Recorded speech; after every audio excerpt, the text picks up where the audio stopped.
right, this is the fun bit. We get to talk to some experts and some fans. Gary Hudson is an author and former journalist. He joins me now from Rugeley in the UK to talk about Dylan's life and the influence he's had on the music world. Gary, good to have you on.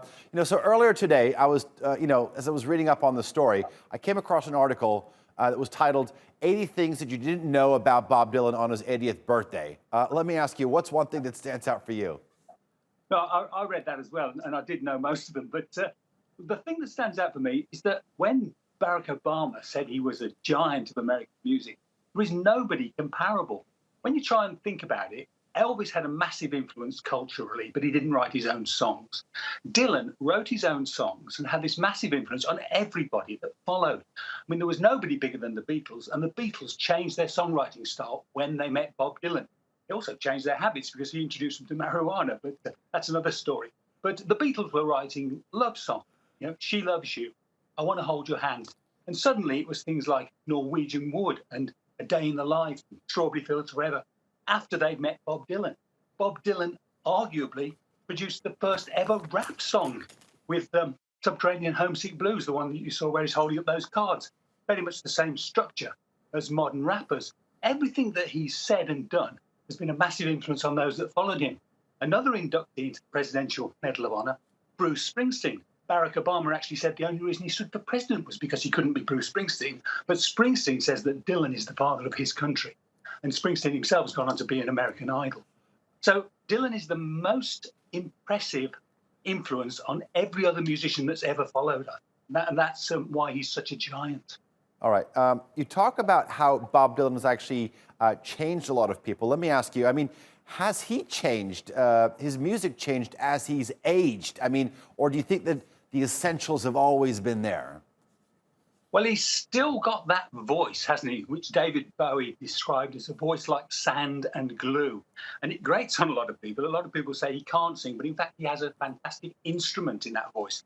And he's applied it to all sorts of music, not just his own songs. In the last few years, he's actually re-recorded versions of the Great American Songbook, the sort of things you'd expect Frank Sinatra to sing.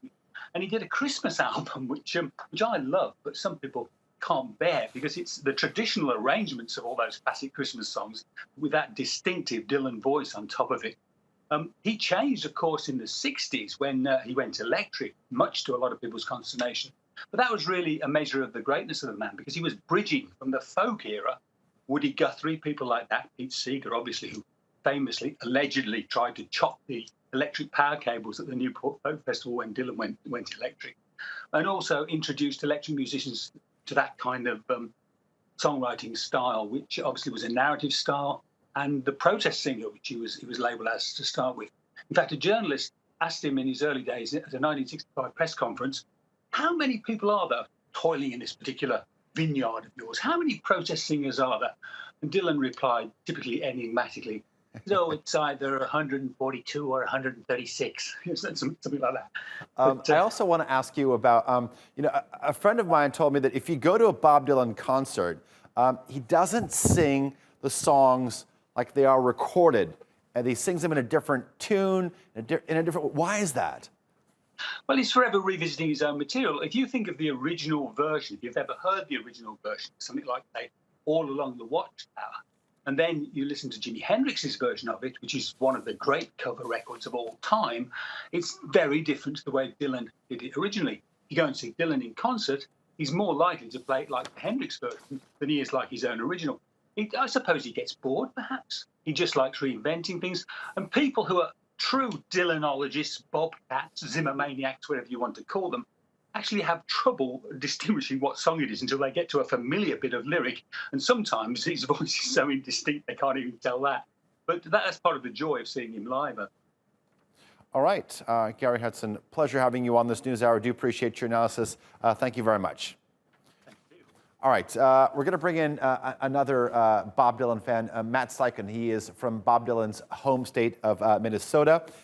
He's also written extensively about the famed musician. He joins me now from Lakeville in Minnesota. All right, Matt, good to have you on. Pretty much every recognizable music figure from the last half century, 50, 60 years, has stated that they've been influenced by Bob Dylan in some way or another. Both of you are Minnesotans. What does, Bob Dylan mean for Minnesota? I think generally Minnesotans are a modest people, but we're also known for pointing out when someone is one of us. And Bob spent his formative years here, and he still has a home here. I think a lot of Minnesotans are proud that our state produces so many people who have left indelible marks on popular culture, whether it's Sinclair Lewis, Judy Garland, F. Scott Fitzgerald, Prince, or Bob Dylan. Oh, wow, yeah.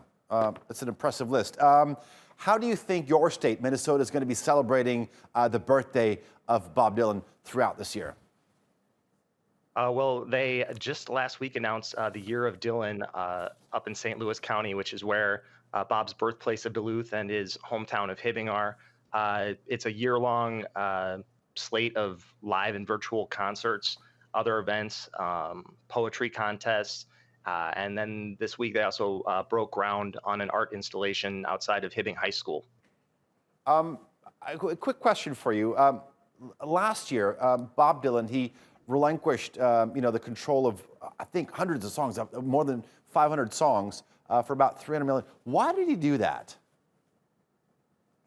Well, I think Bob knows he's 80 years old, and I think he doesn't view the songs as something that are owned by him. I think he views them as his creation that he shared with the world, and he can still sing them on stage.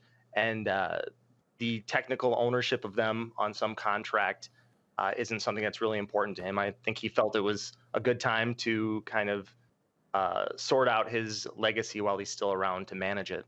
Okay. My final question to you, so many songs to pick from, but give me your top three. I was just listening on my way to work today, and I heard I Made Up My Mind to Give Myself to You. And I think I might have to add that 2020 song from Rough and Rowdy Ways to my new ever-evolving top 10. And then I would also have to include Mr. Tambourine Man, which I heard when I was 8 or 9 years old. And it stuck in my head then, and it hasn't left ever since then. And then I would include Dark Eyes from 1985's Empire Burlesque. I think at that period in his career, Bob showed with that song and others that there was so much more to him than what he did as a young man in the early 60s, and that the art that he creates is timeless, and that he's always been capable of doing that. All right. Matt Steichen, thank you very much for joining us here on the NewsHour.